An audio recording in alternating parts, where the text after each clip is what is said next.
ಭಾಗ್ಯಲಕ್ಷ್ಮಿ ಇವತ್ತಿನ ಸಂಚಿಕೆಯಲ್ಲಿ ಏನಾಗುತ್ತೆ ಅಂತ ನೋಡೋದಾದರೆ, ಈ ಕಡೆ ಮೀನಾಕ್ಷಿ ಅವ್ರ ಮನೆಯವರೆಲ್ಲರೂ ಸೇರಿಬಿಟ್ಟು ಇವತ್ತಿನ ಪೂಜೆ ರೆಡಿ ಮಾಡಿರ್ತಾರೆ. ಇದು ಗೊತ್ತಿದ್ದರೂ ಕೂಡ ಭಾಗ್ಯ ಹಾಗೂ ಅದು ಇಬ್ಬರು ಮನೆ ಬಿಟ್ಟು ತವ್ರ ಮನೆಗೆ ಹೋಗಿರ್ತಾರೆ. ಆಗ ಕನ್ನಿಕಾ ಬಂದುಬಿಟ್ಟು, ನೋಡು ಇವತ್ತು ಪೂಜೆ ಇದೆ ಅಂತ ಗೊತ್ತಿದೆಯಲ್ವ ಅತ್ತಿಗೆ, ಆದರೂ ಕೂಡ ಇವರು ನಿಮ್ಮನಿಗೆ ಹೇಳದೆ ಕೇಳದೆ ಮನೆ ಬಿಟ್ಟು ಈಗ ತವ್ರ ಮನೆಗೆ ಹೋಗಿದ್ದಾರೆ. ಇನ್ನು ಮದುವೆಯಾಗಿ ಒಂದು ದಿನ ಕೂಡ ಆಗಿಲ್ಲ, ಈಗಲೇ ನಿಮ್ಮ ಮಾತು ಕೇಳ್ತಾ ಇಲ್ಲ. ಇನ್ನು ಮುಂದೆ ಯಾವ ಮನೆಯವರೆಲ್ಲರೂ ಸೇರಿಬಿಟ್ಟು ಇಲ್ಲಿ ಬಂದು ಕೂತ್ಕೊಳ್ತಾರೆ, ಇನ್ಮೇಲೆ ಅವ್ರು ಇಲ್ಲಿರ್ತಾರೆ, ನಾವೇ ಮನೆ ಬಿಟ್ಟು ಹೋಗಬೇಕಾಗುತ್ತೆ ಅಂತ ಕನ್ನಿಕಾ ಹೇಳ್ತಾಳೆ. ಅದಕ್ಕೆ ಮೀನಾಕ್ಷಿ, ಇಲ್ಲ ಇಲ್ಲ ಹಾಗಾಗೋಕ್ಕೆ ನಾನು ಬಿಡೋದಿಲ್ಲ, ಅವಳನ್ನು ಹೇಗೆ ಕೈಗೆ ಹತೋಟಿಗೆ ತಗೋತೀನಿ ನೋಡ್ತಾ ಇರು ಅಂತ ಹೇಳ್ತಾಳೆ. ಆಗ ಇಲ್ಲಿ ಸ್ವಾಮಿಗಳು ಬಂದು ಎಲ್ಲ ಪೂಜೆ ತಯಾರು ಮಾಡಿರ್ತಾರೆ. ನವ ಜೋಡಿಗಳನ್ನ ಕರ್ಕೊಂಡು ಬನ್ನಿ, ಪೂಜೆ ಶುರು ಮಾಡೋಣ, ನಮ್ಮೂರು ತಮ್ಮೀರು ಹೋಗ್ತಾ ಇದೆ ಅಂತ ಹೇಳ್ತಾರೆ. ಅದಕ್ಕೆ ಆದಿತ್ಯ ಅಂತ ಹೇಳ್ತಾರೆ, ಇಲ್ಲ ಅವ್ರು ಸ್ವಲ್ಪ ರೆಡಿ ಆಗಿಬಿಟ್ಟು ಹೊರಗಡೆ ಹೋಗಿದ್ದಾರೆ, ನೀವು ಶುರು ಮಾಡ್ತಾಯಿರಿ, ಇನ್ನೇನು ಬಂದುಬಿಡ್ತಾರೆ, ಫೋನ್ ಮಾಡ್ತಾ ಇದ್ದೀವಿ ಅಂತ ಹೇಳ್ತಾರೆ. ಆನಂತರ ಆದಿ ಹಾಗೆ ಭಾಗ್ಯ ಇಬ್ಬರು ಕೂಡ ಬಂದುಬಿಡ್ತಾರೆ. ಪೂಜೆ ಇದೆ ಅಂತ ಗೊತ್ತು ತಾನೇ, ಎಷ್ಟೊತ್ತಿಗೆ ಮಾಡಿದ್ರಿ ಅಂತ ತಂದೆ ಹೇಳ್ತಾರೆ. ಅದಕ್ಕೆ ಇಲ್ಲ ಮಾವ, ಸ್ವಲ್ಪ ಲೇಟ್ ಆಯಿತು, ನಮ್ಮನ್ನು ಕ್ಷಮಿಸ್ಬಿಡಿ ಅಂತ ಹೇಳ್ತಾರೆ.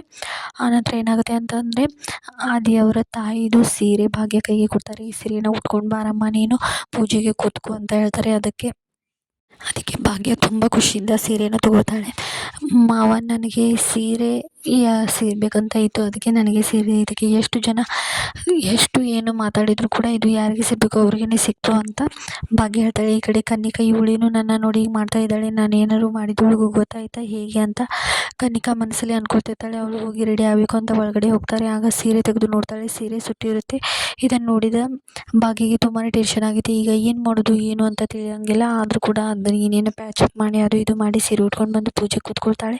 ಆಗ ಕನ್ನಿಕಾ, ಅಯ್ಯೋ ನಾನು ಈ ಸೀರೆ ಸುಟ್ಟಿದ್ನಲ್ಲ, ಆದರೂ ಕೂಡ ಹೇಗೆ ಉಟ್ಕೊಂಡ್ಬಂದ್ಲು ಈ ಸೀರೆ ಅಂತ ಕನ್ನಿಕಾಗೆ ಟೆನ್ಷನ್ ಶುರುವಾಗುತ್ತೆ. ಹಾಗೆ ಇವಳು ನನ್ನನ್ನೇ ನೋಡ್ತಾ ಇದ್ದಾಳೆ, ನಾನು ಮಾಡಿದ್ದು ಇವಳಿಗೆ ಗೊತ್ತಾಗಿದೆ, ಅದಕ್ಕೆ ನನ್ನನ್ನೇ ನೋಡ್ತಾ ಇದ್ದಾಳೆ ಅಂತ ಹೇಳ್ತಾಳೆ. ಈ ಕಡೆ ಕುಸುಮ, ಇವರಿಬ್ಬರು ಹೀಗೆ ಚೆನ್ನಾಗಿರ್ಲಪ್ಪ, ಇವ್ರ ಜೀವನ ಸುಖವಾಗಿ ಶುರುವಾಗಲಿ, ನಾನು ಇನ್ಮೇಲೆ ಇವರಿಗೆ ಕಾಲ್ ಮಾಡಬಾರ್ದು, ಇವರಿಂದ ದೂರನೇ ಇರಬೇಕು, ಇವ್ರು ಚೆನ್ನಾಗಿ ಇವಳು ಗಂಡನ ಜೊತೆಗೆ ಜೀವನ ಮಾಡಲಿ ಅಂತ ಕುಸುಮ ಮನಸ್ಸಲ್ಲಿ ಅಂದ್ಕೊಳ್ತಿರ್ತಾಳೆ. ಇಷ್ಟ ಆಗುತ್ತೆ ಇವತ್ತಿನ ಎಪಿಸೋಡ್ನಲ್ಲಿ. ನೆಕ್ಸ್ಟ್ ಎಪಿಸೋಡ್ಗಾಗಿ ಸಬ್ಸ್ಕ್ರೈಬ್ ಮಾಡಿ. Stay tune. ಬಾಯ್.